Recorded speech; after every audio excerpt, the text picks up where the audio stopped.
My name is Gary Butterfield. My name is Cole Ross. And welcome to Best Quality Vacuum, the Duckfeed show about Vince Gilligan's Breaking Bad universe. So Breaking Bad, El Camino, and Better Call Saul.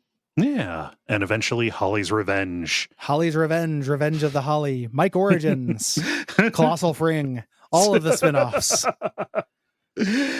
This week we're talking about Caballo sin Nombre. This episode was directed by Adam Bernstein and written by Peter Gould. Hold on, Double Dragons Peter Gould? Yes. Hell yes. Double Dragons Peter Gould in one of the most Peter Gould episodes that ever Peter Gould. It's extremely, the only Peter Gould rule is that Peter Gould rules. For people who don't know, we do another show called Adaptation Decay about video game adaptations and found out the mind-blowing fact that Peter Gould, the architect behind Better Call Saul, also wrote the Double Dragon movie. Yeah. And one of the writers on that, and that's fucking nuts. Yeah. Wild, cursed knowledge. Yeah. But yes, this very Peter Gouldy episode originally aired on March 28th of 2010. Yep. We've been grabbed by the Gouldies. This is Walt is absolutely at the end of his rope with Skylar. So he tries to become even more divorced than he has ever been. This is the family court. This is QAnon dad trying to get his kids back. This is all of the sad divorced ass shit that somebody can do. Yeah. And I was divorced. Like I can, this is game recognized game. This is more divorced than like, as somebody who's had some experience in the realm of the big D, this is incredibly fucking divorced. I mean, it starts with him giving off such a libertarian rant. This is, well, I mean, one of our, theses of this season, of the show, is that like there is a class and race read of Breaking Bad that Walt could only get away with the stuff that he gets away with because he is white and middle class. Yes. Yeah. This opening scene is a fucking thesis statement for that. Oh God, yeah. Like imagine the summary execution Walt would get today in New Mexico for doing this. It is it's no good. Yeah. So. But yes, while this is happening, while Walt is kicked out of his house, Jesse figures out a way back into his own, orchestrating just a masterful ploy with Saul's assistant. It's so fun. Yeah. This episode is a little bit like, I like this episode. It's a little of a snoozer until the end. The Jesse stuff really gives it life. Yes. It is one of the most fun scenes in the history of the show. Also, the cousins are here. They finally made it to Albuquerque, and they're closing in on Walt. So, yeah. So some trivia. This episode has one of the most famous moments in the history of the show, where Walt, in frustration, flings a pizza and it lands on the roof of the garage. Yes. Done in one take. If you watch it closely, you can see Bryan Cranston being surprised that it was one take. They had all these plans to keep doing it. They probably had a big, pipe and stack of pies ready to do this multiple times, and he landed it in one. Yeah, they purposely didn't cut it so it wouldn't fall apart because they needed. I love the callback to that next season. That's so funny. Yep. Just addressing people who were just arguing with each other about why it's not sliced. Yeah. Yeah. And like there's a little plate under it, right? Or that was one of the initial plans. One of the initial plans, but they just threw it. Yeah, he just tossed it. Like he just did it like a champ. Like he's been practicing at home with like a little recreation, like Hank about to throw the throw. Yeah. No, they brought in Dandy Don Meredith to do the pizza throw. People would, of course, terrorize the owners of that house by throwing pizzas on it. What a fucking nightmare. Horrible. Can you imagine? And eventually Vince Gilligan made a public plea for people to stop. They didn't. The owners built a fence around it. Yeah. There's shades of this with the Goonies house in Astoria, which is real fun. That was like the original owner. The original owners are fine. The new owners came in who were like real grunches. Like, we just bought this as a house. Fuck the Goonies, and didn't want anyone to be there. And then new fans have bought it and are in a war with their neighbors. Okay, about whether it's okay for people. They have like a sign war going on. About whether it's okay for tourists and Goonies fans to come up. No, there's a very, very similar thing up in Cleveland with the Christmas Story house. Oh, actually. Sure. Yeah. It was turned into a museum and then bought by new people and or ordinances or whatever. If you're buying the house from the Goonies or the house from Breaking Bad, that's got to be in a disclosure. We're in an episode where we're talking about disclosure. Disclosure. Yeah. Well, some would call that fraud, counsel. But I just think that if you're doing that, like, I don't know, there's a degree of willful ignorance to that. Yeah. And also just kind of like how, it is hard to buy a house. I'm not minimizing that. Mm-hmm. It is a cyclical market. Yeah. If you have your heart set on a house and it's a famous house like that, and you don't want to deal with it being a famous house, you can take a lap and wait for an equal house to come back up on the market, or you deal with the thing. Yeah. I have no patience for people, but not these people. These people were great because people were throwing fucking pizzas on their house. Yeah. But if they were mad at people taking, that's over the line. But if people were mad at, like, the thing with the Goonies house is, like, people were coming up and taking pictures. Little kids put down a little thing that was little seashells that they had drawn little skull and crossbones on and called them Goonie dollars. And you could buy them for 50 cents. Wonderful. You put like 50 cents in a jar for them to pick up. It was all very charming. And those people are huge assholes. Mm-hmm. They weren't getting pizzas thrown in their house. Yeah. Yeah. Well, that's too bad. Yeah. Yeah. Throw a pizza on those people's house, not on these people's house. Please. Yeah. The house that Jesse buys back is not the same house. Mm-hmm. The owners of the first house ended up selling it. They ended up having to find a similar house in town, which is why they say, oh, you moved the garage, why it's being remodeled. Yes. Yeah. Just why it looks entirely different. Also, this episode's name, continuing the Spanish names, this is a loose translation of A Horse with No Name, a song that it is not Neil Young, even though it is America doing their best Neil Young impression. Yes. Previously said it is one of the most divorced songs imaginable. Also really silly. It is a very silly song. It's super silly, but it's got the trivia that you find online says that they had another song that they were going to do but couldn't get the rights. Mm-hmm. On the podcast, it sounds closer to they decided to use this instead. Yeah. They spent a lot of time trying to find something for Walt to like at his age bracket that was kind of cool but also pretty lame. Yeah. Like pretty dorky. Yeah. So not having him like singing like yacht rock stuff, like doing Michael McDonald, what a fool. Boy. Yeah. It could have been a lot. We could have been in a Steely Dan hole. And there's literally no way that Walt doesn't like Steely Dan. Oh, I mean, like, he's the most Steely Dan American that's ever been in fiction.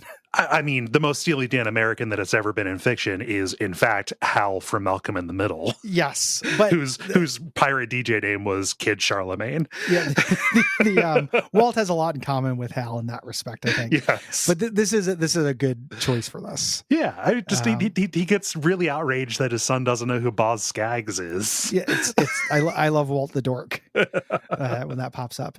Let's get into it. Let's do. We got Walt singing the song, driving down the highway, getting real into it. It's very funny.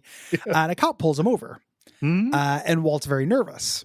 As you are when a cop pulls you over. We have not. This is not like right after a meth deal or anything, right? So no. He's just nervous. The cop pulls him over because he has shattered windshield. Yes.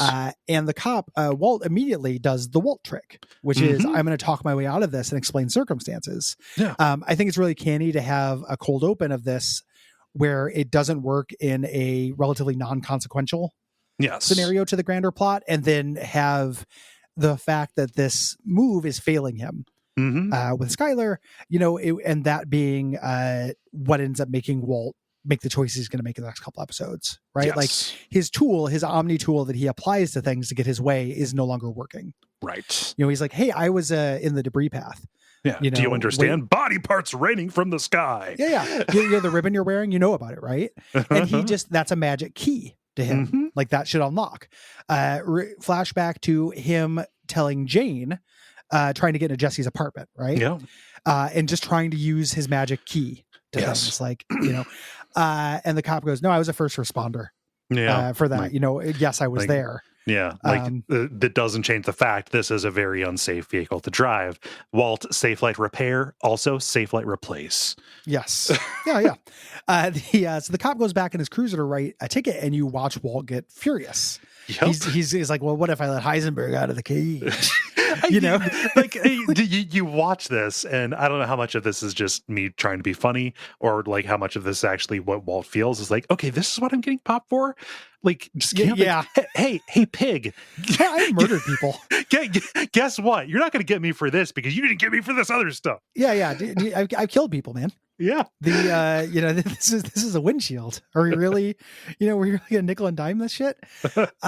So he gets out, against orders and starts arguing his case. He's making demands about his rights. This is America. You're not even listening to a word I'm saying. And the cop is just saying, get back in the car.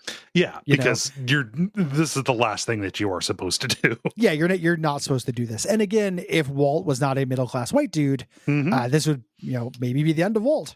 Yep. And he's going into full preacher mode. Hellfire rained down on my house where my children sleep. Yeah, your children were out there at the time, my man. You're too divorced for that. Your children were at their aunt's house. You're reeking of it. The cop heard what you were listening to, dude. Yeah, he pulled you over because there were divorcicules coming out of your tailpipe, and he was eating them up like Pac-Man. Like he trailed you here. Yeah. So the cop reaches for the pepper spray, saying like, "Hey, if you don't calm down, I'm going to pepper spray you." And here we go, family court stuff. That's perfect. Pepper spray the man who is expressing his opinion under the First Amendment. Yeah, this is we I think more than a lot of people who watch the show have had some understanding for Walt's motivations. Yes, in the show, this is one of the least I've liked Walt. Yep. In the entirety, like him just deciding to be Dennis Miller in the middle of this shit. Like this has aged so poorly, not like as a scene, but as a sympathetic position, right? Like, yes, I can understand when this came out, this being a little bit more like somebody being like, yeah, in the podcast, they talk about Falling Down, the movie Falling Down. And that's what this is like. Yes. And that is also a movie that is now like, Jesus Christ, we're all sick of that shit. Yeah. Nobody likes that now. And this is a great little comedy beat because he says that about the First Amendment, and they immediately smash cut to him pepper sprayed in the back of the cruiser, covered in snot, crying. I like this as a realistic depiction of what happens when somebody's pepper sprayed. Just the fact that he's just gushing snot and just completely covered. Oh god! I mean, I've mentioned this before. Like I got pepper sprayed in Madison, Wisconsin, at a Halloween festival thing, and it sucks. Yeah. Cops on horses came out and started pepper spraying everybody. I'm not comparing myself to any kind of like real protest about real things. Yeah. But in a similar thing, like I had no idea why it was happening or what was happening. I just got pepper sprayed. Like there wasn't like a warning that I disobeyed. Just all of a sudden I couldn't see. Right. It sucked. Ugh. But he's back there, and then he just has like just the flared up red skin around his eyes, like in a mask for the entire for the bulk of the rest of the episode. It's so good. It's very good. So we cut over to Hank. He's showing the task force a photo of the charred remains of the truck that we just saw that the cousins hit. Yeah, with all these charred bodies. Again, supporting my point, like why these dumb fuckers do this. Yeah. And they Gomi and everyone says, oh, they're transporting narcotics. And Hank says, no, that's not the case. They didn't get in touch with us. I pulled this myself. Yes. I'm thinking this is cartel, and they wouldn't do this ordinarily. Yeah. Like, why are we seeing this kind of action north of the border? Why is it here? Yeah. He figures that one of them knew something, right? Yes. And Gomez raises like, hey, it's been 29 days since the blue meth showed up. This is less, pertinent to the case right now that Hank is trying to make, and more just about like, needling him, but also like, this is information for us as the viewer. Like, Gus is getting desperate because whatever he sold is gone. Yep. Yeah. So it's gone. The hey, your dragon has not been around. Yes. Hank says, I got a feeling that'll come up again, but then he gets a call. Yep. And we just see his side of it, and he just goes, "What?" And then we'll cut over to that in a bit. Yeah. Jesse is driving through his old neighborhood when he sees that his aunt's house is being worked on, and also has a realtor's sign out front. It's for sale. Yeah. Yeah. He walks up to look in, and his dad basically pops out of nowhere to stop him. Just emerges from camouflage, like up against the stucco. Like, not so fast, Buster. So fast, son. He's just like, hey, Dad, there. And we have this very awkward conversation. Yeah. His dad, is making small talk about the renovation and mentioning, we fumigated the basement, and they can't make eye contact. Yeah. And Jesse's trying to relate to his parents. Like, one of the things we caught a little bit of flack for being down on Jesse's parents. Yes. When we're one of the things that I think Jesse still like wants to connect with his parents very badly. Mm-hmm. It's part of why he gets in with Walt, right? Like he's looking for father figures. Even here, he's trying to relate to his dad. Like, it just, it breaks my heart. Like, I'm not trying to minimize necessarily what his parents went through. I also think the show plays their hand a little bit with their, like, we have one good son and one bad son nonsense. I mean, you can see, like, it's either here or later, like, they've got the little stick figures on the back of the car, and there's only one kid, right? Like they have no son. Yeah. And this is, and again, to Jesse's credit, he's done the thing that they all want him to do. He's clean. Like, he just got out of rehab, and you can see it in his eyes. Like, his dad even says, like, you look good. Yes. Yeah. But he's trying to relate to his dad by making the dad talk, oh yeah, fixing up the place totally increases the resale value. I think I read that in, like, Time magazine. Yeah. he's trying so hard. It's very sweet. Yeah. Jesse asks if he can look inside, and his dad literally steps in front of him and goes, we're just going to let him work. Yeah. I don't think that's such a good idea. You're looking healthy, Jesse. And Jesse says, maybe I can come by sometime for dinner, which is like the smallest fucking ask in the world. Yes. Yeah. And his dad still can't commit to that. Yeah. Sometime. Does not want we're not going to do this. Any thin end of any wedge getting in. Yeah. And this is not, this chance meeting is not going to be an opportunity. Yes. Yeah. You are my son, but you are not my son. Right. It is sad, but and luckily, this is actually the last time we see Jesse's parents this episode until we see them in El Camino. Yes. Very briefly. So, like, this is the divorce, him getting his revenge. It's exceedingly satisfying. Yeah. Like, because I regardless of flack we got, I am still on fuck Jesse's parents. Yeah. I understand being a parent to somebody with an addiction is hard. The way they are portrayed, it is the opposite of sympathetic. Yeah. They're also not real people. True. I don't have to pretend like there's stuff that isn't being displayed on screen. Yeah. That they've gone through. Right. It's fiction. It's a text. I can go by what's. Yeah. And actual family friends have lost people to addiction. Like, it's a real thing. Yeah. It's 2023. Like, we all have experience with this shit. Yeah. Like, my parents, drug addicts. Yeah. Like, if I could forgive my parents for that, or half of my parents for that, then this person can forgive their son. The power dynamics are much more in their favor. Yes. Yeah. Walt sitting outside the principal's office. He got in trouble for alcohol class. He's at driving school, getting in trouble with teacher. Handcuffed to a bench, and he listens to Hank plead his case to the other cop. Listen, man, he's got cancer diagnosis. His wife left him. Just like, have you seen how divorced this guy is? Well, it was in the report that he was listening to Horse with No Name. We got that marked here. There's a big orange stamp that says family court. We knew it was coming. And Walt does his apology. Yeah. Like, he's still stinging from the pepper spray. He hates doing it. Oh, yeah. He's swallowing his pride. Yeah. Big time. And then him and Hank, they sit out in the car in silence for a little bit before Walt says, hey, Skylar's divorcing me. Of course, Hank already knows this. But the new information that that Walt says is, she doesn't want me seeing the kids. Yeah. And Hank's only response is, she fucking said that? Yeah. She fucking said that. I love Hank being a good friend. Yes. To this shit. Like, I love the dynamics of this in play where there's so much dramatic irony. Like, no one can tell everybody everything. So from Hank's perspective, Skylar is very villainous. And it says a lot about people's shitty media literacy that when people watch this, they also thought of Skylar being villainous. Like, it makes sense for Marie and Hank and Walt Jr. to think that.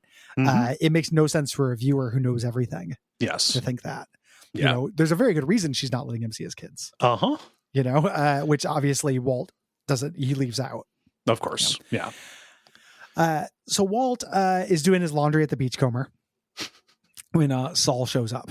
You don't call, you don't write, there, and they're in the apartment, and Walt says it's a disaster. Yeah. He's being and Saul being Saul, and as we see over the course of that show, has killed the part of him that would care about this. Yes, or at least put it to sleep. He's thinking purely of exposure and liability at this point. Like the personal relationship is not a factor here. He's thinking about like, hey, she's not going to talk. Like the disaster isn't that she's going to say. There's blowback, right? It's not just going to be on her. Like your house is going to get recode, but like Hank, he is going to be busted down. Yeah. He's going to be busted down to sergeant so fast his head's going to spin. And Flynn's going to get hassled by the media, and Walt says, "I'm not worried about the law. I'm alone. Like I've lost my family." Yeah. And Saul switches gears, right? Like Saul is very canny. That is a calamity, but we live on to fight another day. After a decent interval of time, there are other fish in the sea. You've been out of circulation for a while. I mean, you'd be amazed at what's out there. Thailand, the Czech Republic. Those women are so grateful even to be here. Those women are so grateful even to be here. You can buy the wistful way that he says that. It's it's so gross. Yeah. Like young Padawan, I can teach you the ways of being divorced. Let me tell you about a little lady named Kim Wexler, and how I had to get over that. So Saul, because he's self-interested, he wants Walt to get back on the horse and cook. Yeah, right? He wants to start making money again. Yeah, and Walt says, internalizing something Jesse said. Yeah, next time he goes, I can't be the bad guy. Again, like super late for that, but he is in a crisis. He's in an identity crisis. Yeah. And Saul's just like, what? Why are you talking about kids' story stuff? Yeah. And Saul just says, just promise me you won't hang yourself in the closet. Good sign off. Yeah. And as Saul gets in the car, he calls Mike, who's out at the park with Kaylee, introduction, first appearance, Kaylee, Smile and Stan. Mm-hmm. It's me. We may have a wife problem. And I need eyes on it. Yeah, and Mike asked for the address. And here's where we, really happy to have Mike back. Oh yeah, Mike's in the picture. Yes. Oh yes. And getting a picture of what Mike is kind of living for, right? It's his very early on in establishing here, like he has his own relationship and human connection. He is not just this dead-eyed, fixer, right? Super thug. It's what elevates the show in a lot of ways, because like a character sketch would have sufficed. But they don't do that. No. So Flynn is sulking in his bedroom, listening to his music, not responding to his mom. He even turns away from her when she says, hey, dinner's coming over. Hank and Marie bought takeout. Little Marie bit here. Everybody else has burgers, but she has sushi. Yes. She is on the podcast episode for this. The actress for Marie. The name is escaping me right this second. Yeah. Betsy Brandt. Betsy Brandt. She's very funny and charming. She's so good. I like her so much. Yeah. She's exceedingly likable. So is RJ Mitty and Hank are all on this podcast episode. So the podcast not huge on Insight, real fun. Yeah, like is a super fun crew. Yeah. Betsy Brandt shows up a lot on those. Like she'll be a very consistent voice nice. As it goes. Yeah. Super fun. So Skyler brings up that Flynn is looking for a part-time job, and Flynn goes off. He's like, my name is Walt Jr. Yeah. He's flipped. He's flipped. He stands up. He lays into her even more. You may not love him, but I do. Yeah. We do. Hank intervenes, stands up, and he says, Mom, why you got to be such a bitch? That's when he intervenes. Hank only does that when he calls his mom a bitch. Like, hey, this is too much. Yeah. Yeah. You don't do that. Yeah. Walt Jr. stomps off, and Hank says, this is none of my business, but keeping him away from the kids. Yeah. Come on, man. Like he's kind of come on, man. Yeah. And Skyler stonewalls him. You're right, Hank. It is none of your business. I like that delivery so much. Yeah. Like, hey, you're just really, really putting a foot down on the boundary on this. Yep. Like it's no question about it. I'm so sympathetic for all people involved, right? Yeah. Like you're Walt Jr.'s uncle. Mm-hmm. You care about him. Yeah. It is a fucked up thing to be denied access to your parents. Yes. Like that is hard. Mm-hmm. It's going to turn out he's going to lash out like this. because it's such a good fucking show. Every decision that every character makes, regardless of whether it's logical, leads to bad things happening down the line. Yes. So her not letting, keeping this so tight is what drives Flynn away, which ultimately makes Walt feel like he can wedge his way back in. Yes. You can kind of see when he was talking about like missing his family, all of the she won't talk, she has no power stuff with Saul lays a seed. Yes. Actually, she has no power over me. It is only decorum that is stopping me from doing this, and I don't have to be that way. Right. And that's going to lead to IFT moments very soon.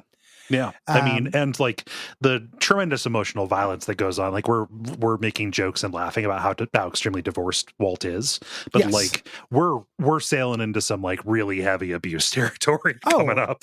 Absolutely. Yeah. I mean, it has been that way, before, but like it is very explicitly like he is going to do something incredibly monstrous by insinuating himself back into this house. And we are making light of it because we joke. Yes. But it is it's serious shit. Yes. Yeah. So Hank and Maria are heading out to the car, and Maria's like, "See, we got to know what happened." And Hank's like, "I knew exactly what happened." The second cell phone, underachieving, dead end life, cancer, he's cheating. And he says old Walt probably felt so guilty that he told her himself. Yeah. Fuck, man. And that is Hank trying to relate to Walt as a man, right? Taking his insight about dudes that he knows.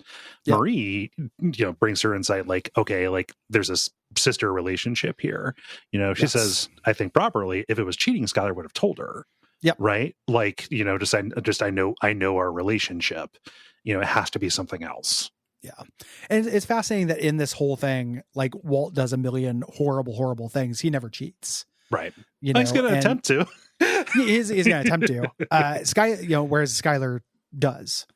Because it's not, because I'm not trying to monsterize her in comparison. I'm saying within the bounding box of their imagination, she would never consider the things he does to her. Yes. Within her moral framework, it's the worst thing she can do. Yeah. And also it is the thing that it is the act of violence that she has access to.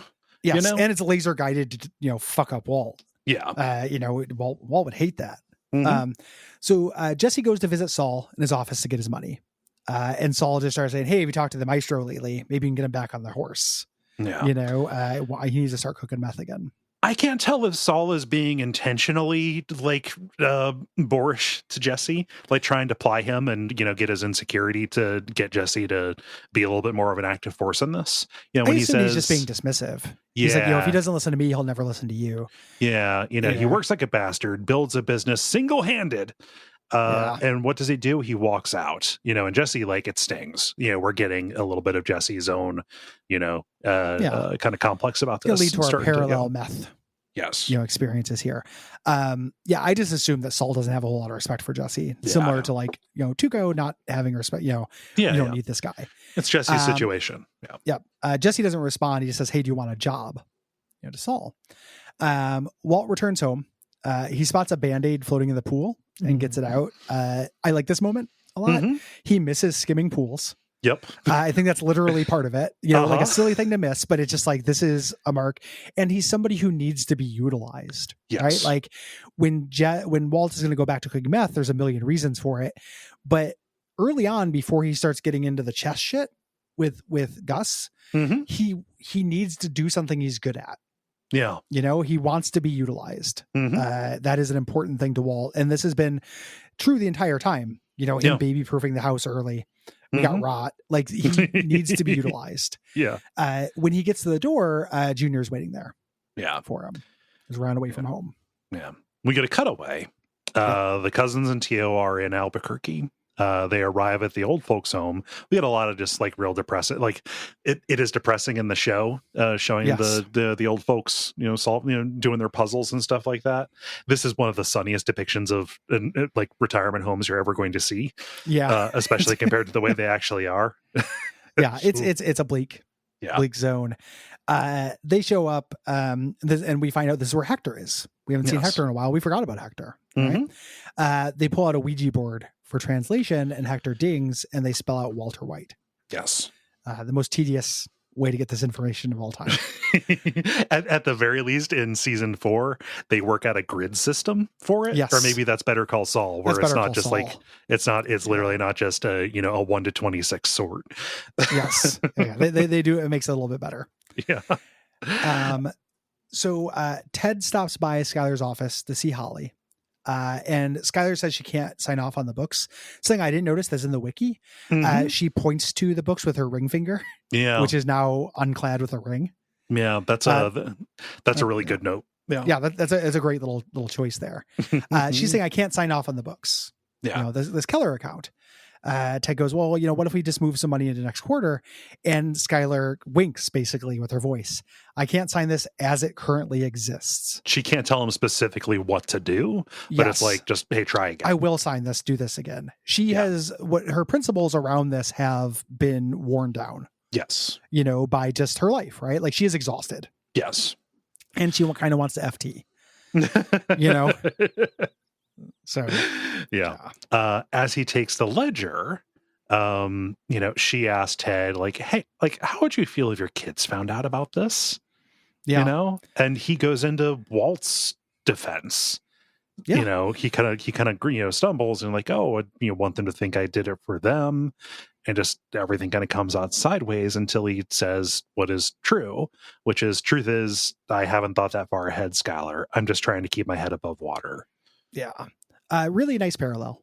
Yeah. There. And it is a thing that is true, right? Like I have a lot more sympathy for Cook in the books than I do what Walt does. Yes. But it is a sympathetic angle. Yeah. Walt calls to explain that Lewis dropped off Junior. And Walt says, I'm gonna drop him off. And then he goes and he puts on aftershave. Or no, he explains later. He does this later. But I love, he's just like, it's Mo with his handful of posies. Time to move in. Gonna give you something nobody else can give you. A bouquet of posies. It's very funny. Since Homa's gone, he just would you mind if I moved in on his racket? Yeah. He says, Skylar, like, I know you have your reasons. I want to know what they are. No, it's Walt explaining to Junior, like, hey, because Junior wants to know, like, what is the information that I don't have? Like, just tell me, like, because it's killing him, right? Yeah, like, it's killing everybody. Nobody likes this, and then, she has his reasons, and Walt says, we're just going to try again. This is just how it has to be. Junior says, tells Walt everyone's on his side. Yeah. Again, the little seeds of like, she has no power over me. Yeah, she has no power. Everybody is sympathetic. This is a thing that came out of nowhere to everybody else. Like, if you... And she can't be truthful about. Yes. Like Walt, the wheels are turning that Walt has the upper hand, actually, even though he's felt like he didn't. Yeah. So then he goes and Listerines and aftershaves up. Very funny. So oily. Oh yeah. Gross. Midge. So we cut over. Saul meets Jesse's parents with a hilarious lawyer. Dean Strickworth of of Rules Academy is here. Just the absolute just Saul is a fucking bug to this man. It's so I love it. It's really good. Discussing the sale of the house. They recognize him from the commercials, and I love how Saul no shame, better call Saul, no shame at all. Yeah. Ever. And just says, I'm representing an anonymous buyer, but for your purposes, just imagine a big bag of money. They want to buy in cash. Yeah. And it's like, hey, we're going to use a cash deal. There's no closing or anything. It's really attractive. But the hitch is the price. Well, before that, I love this little bit where the straight lawyer says, like, let's get down to business. And Saul goes, flat fee clients. Am I right? Like, I just sees through it. Him being what lawyers are, just naked, Yeah. So he lays out like, hey, the terms are agreeable. However, we're going to need some wiggle room. The asking price is $870,000. We're going to need that down to $400,000. Yeah. Can you wiggle on down? And everybody loses their mind. Like, they put that much into renovations, things like that. The other lawyer says, this is obviously a joke. Yeah. Just cut to what, let's not do this dog and pony show. Just cut to your final offer. That is my final offer. Yeah. And they're going to walk out, and then he drops his bomb. I just thought there was some allowance in order once I learned about the meth lab. And everybody stops. It is a beautiful moment. Yeah, it's kind of shocking that they didn't immediately put together who Saul was, referring representing. to. Yeah, representing. Since he knew about the meth lab. Yeah, there's very few other people who would have known about why Jesse was Badger kicked out of buying there. It. Yeah. Badger put together $400,000. Yeah, but just kind of saying, like, just that meth lab, it wasn't on the disclosure. I would just that's a real. Some people would call it fraud in service of concealing a felony. I'm more open minded than that. But I love it so much. Yeah, it's a fraud and it's really bad. And basically he is trying to extort them, saying like, hey, either sell for this, for the 400,000, or you can just file a suit and encumber the property forever. Like it's your choice here. So sell it for half. Basically, you sunk the cost on the renovations. Or don't sell it at all. Or get prosecuted. Yeah. Nobody wants that. Do you concur, counsel? Like it's so brutal and fun. Yeah. God, Bob Odenkirk as the grandfather of modern comedy and just like a gift that keeps on giving. Yeah. Fuck, man. I love that man. And going back and seeing, thinking about where it was, like, okay, Saul is back in season 3, so he's going to be on ongoing, just like getting him here in a legal deal that was not specifically about the meth or trying to get somebody out of jail, like finding other ways to use him where his particular he's clever. He's clever and charismatic and good at it. Yeah. And this is going to be explored at length in Better Call Saul, but there are obviously echoes of Walt, right? They have different methods and they have different ways, but they're both good at this and they both like it because they're good at it. Yeah. A theme between those two characters is, what do you do when the thing you're good at and makes you happy is morally reprehensible? Yeah. When it makes you a bad person to engage in it. Yeah. Do you choose? Yeah. It's great. I cannot wait to do the rest of the show, and also cannot wait for Better Call Saul. Yeah, it's such a fun show to do because it's great to rewatch this, and it's fun to appreciate. Yeah. Thinking about this though, like Jesse didn't have to give them the 400,000. Like this is kind of taking them back. Like, no, here's the 400,000 that would be like the base cost of the house or whatever. It was your choice to take that from me. It was your choice to do those renovations. So like we're just kind of taking us kind of back to zero. Not really, but like. It's not punitive. Right. It feels punitive, but there's a good argument that they should have never got the house from Jesse in the first place. Right. Yeah. So Jesse, comports himself better than a lot of people. Yeah. So the opposite of comporting yourself better, Walt shows up at the house with the junior and the fucking largest pizza that has ever been seen on television. They did find the largest pizza in Albuquerque for this. Skylar greets him at the door. He said, I brought pizza. She says, I've already started dinner. He's like, can I put it in the fridge? Like, he just thinks he's moving in. Yeah. Immediately,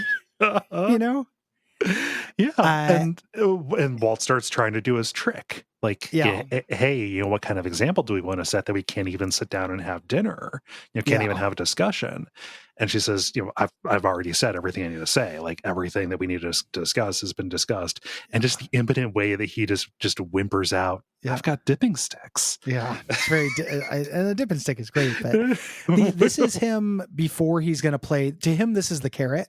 Yes. Right. And not the stick. Like to him, the fact that Walt Jr. ran away should have broken her resolve. Yes. And it didn't. And that's why he's frustrated, not just because it didn't go his way, but because now his only option is something way more direct and worse. Yes. So as he leaves, he's very mad and he throws the pizza on the roof and pulls away and does it perfectly. Yep. Perfect pizza. God, that little look back. Yeah. I mostly, I've seen this hundreds of times in GIF form, Yes. But like, even without sound, even without context, the improbability of that act and the little, like, I am less impressed that he managed to pull it off and more impressed that he managed not to do like a little fist pump. Yeah. It's like walking away from a basket and doing a 3-pointer backwards. It's that. I guess you got to try. Yeah. But he did it. It's great. It's super slick. He pulls away. And he medicated it. He went home and he is what's his head? The Baywatch guy. He's Hasselhoff. Yeah, he's on the floor. Hasselhoff face down in a bunch of popcorn. Yep, he's been eating popcorn. He got into the popcorn again. Buster got into the juice. He's exceedingly hungover. Grandpa got into the horseradish. Yep. Yeah. Bart got into the crawl space. Yeah. The phone rings. He looks straight up at this teddy bear eye. Yeah. It's gonna kind of haunt him a little bit. And the answering machine picks up, and Skylar being like, "Do you know anything about this pizza on my roof?" Yeah. I will get a restraining order if you're going to keep throwing pizzas on my roof. He bangs his head getting up, and then tries to get to the phone and doesn't get there in time to talk to her. Yeah. No good. Yeah. And then just, again, the impotent rage. I've got your restraining order right here. Restrain this. And grabs his tidy whitey's clad crotch. That should also be a gif, like the pizza thing. Restrain this is, that's good. So Jesse's parents are talking about this financial problem. They just have this house thing. Poor Jake. He really had his heart set on going to space camp. Fuck Jake, man. Jake. Fuck this kid. And Jesse pulls up casually and walks up to the door of the house. They stop him like, hey, actually, it's been sold. And he stunts on him, holding up the keys and letting himself in. Yep. The last time he's going to see them, actually. Yeah. Immensely satisfying. We all want these moments. And they happen so goddamn rarely that you call it the big mistake moment, right? Yep. This is like a good version of a West Wing dressing down scene. Oh yeah. In terms of satisfaction, like it's without the gross, shit lib stink that those have. Like this is very satisfying. Yes. Yeah. Oh man. And he's going to proceed to ruin this house as it becomes an outward manifestation of his inner state of being. Eventually, yes. Yes. After he does the full measure, but before that, it's kind of nice to have a house. Oh yeah, I mean, paid for in full. Fuck man. Yeah. So Mike is staking out the White House. As Skylar and Junior leave for the day, the pizza's there. It's degrading. Yeah. The cheese is falling off. We're going to see this throughout the season. Great recurring element. Yeah. And he sets to work bugging the house. Great music here. Magic Arrow by Timber Timbre. Yeah. And he's going around like drilling holes, placing listening devices, tapping into the phone lines, right? Yep. And then Walt pulls up with the stick. He's just going to move back in. Skylar changed the locks so we can't get in the front door, but he's like, I lit this in my house. So Mike hides while Walt breaks in through the crawl space. There's so much going on. Yeah. Mike's composure in all of this as he's thrown curveball after curveball. It's so good. Love Mike. Yeah, but he crawls through this cobweb-filled crawl space and emerges in the utility room. It's a real nasty piece of work, right? Yeah. And Mike gets back in the car and he's about to pull away. Like, I did what I did, but we'll come back later and finish it. When he sees the cousins pull up and sees him get out. Yeah. And pull out a ceremonial fire axe. Yep. It is the shiniest fire axe you ever did seen. It is chromed. Yep. This is a real fire axe. They're only in that condition for ceremonial purposes. Yes. For fire ceremonies. Yeah. So the cousins walk into the house. They got no problem with that lock. Walt's taking a shower, singing Horse with No Name. The cousins check out the fridge.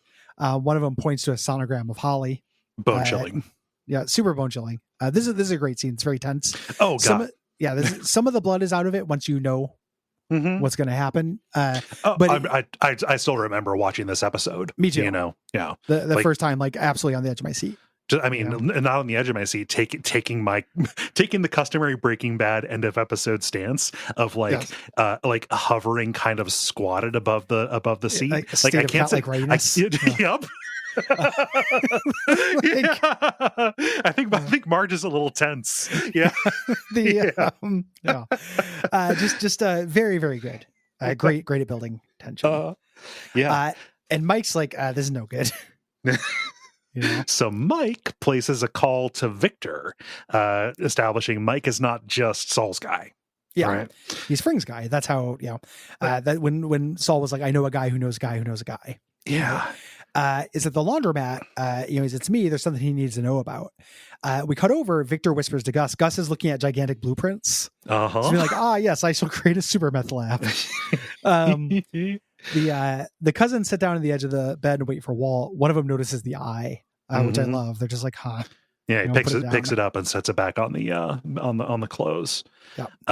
And Walt's getting out of the shower and drying off. Like we're just these two trains are speeding toward each other. Yep. When a text message, and the text just says "Poyos." Yep. And the fact that these guys know what that means. Yeah. God. This very, very good. This greater conspiracy, this world of like weird superhero characters that Walt has just kind of like walked diagonally into. Yes, very, very good. So Walt comes out of the bathroom into the bedroom. It's a really good shot. They do it behind his torso, so you don't know what he's seeing. Yeah, you don't know what's there. But it turns out the cousins are gone. But he does notice the eyeball is not in its place. Mm-hmm. And he looks around. Obviously he feels. It feels like he's being watched. Yeah. Yeah. And looks down the hall and just ends on that hall cut. Yep. And the end of the episode, incredibly good. Yeah. Love season 3. Yeah. Just the propulsion in this is, man. Yeah. Shot it's out of a very cannon. good. Really, really good. Great character work. A lot of really satisfying shit. Mm-hmm. Yeah, that's happening. And just, again, I cannot stress enough how cool this situation is. Yeah. Like nobody can talk openly about what's going on, but they're all under each other's power. Mm-hmm. It makes me jealous as a creator or writer, right? Like getting to the space is hard. Yeah. With this much kind of richness and detail, it's not something all fiction is capable of doing. Yeah. So great stuff. Love it. Much better than I remember it being. I just obviously I remember all of the events that take place in this, in this episode. Forgot that they were all in one episode. Yes. How well they were woven together. In some ways it is like a transitional kind of downtime episode in a way, but it's a really good one. Mm-hmm. Like it's packed really well. Yeah. So love it. Cannot wait to continue the series. Same. So and we'll do that next episode. Yes. Thank you, everybody. Mm-hmm. We appreciate you. We do. Yeah. What can they do? Well, if you appreciate us, you can go to patreon.com/Duckfeed.tv and kick us some money. That supports this show and the whole network. Yeah. You can also leave us ratings, reviews on Apple Podcasts or Podcast Addict. Tell your friends. Everybody, Please. People rewatch this show all the time. Why not have a couple buddies along? Yeah. For the rewatch. That is the service we are happy to provide. Making jokes about divorce. Yeah. Game recognized game. And if nothing else, if you can't do that, we understand. At the very least, join us in thanking our producer, Gwen, who also composed the theme song for the show. Thank you, Gwen. Big thanks to Gwen. Yeah. And until next time, boy, don't do anything Walt does in this episode. Don't do what Walt don't does. Yeah. Wally won't does this, whereas Jesse will does this.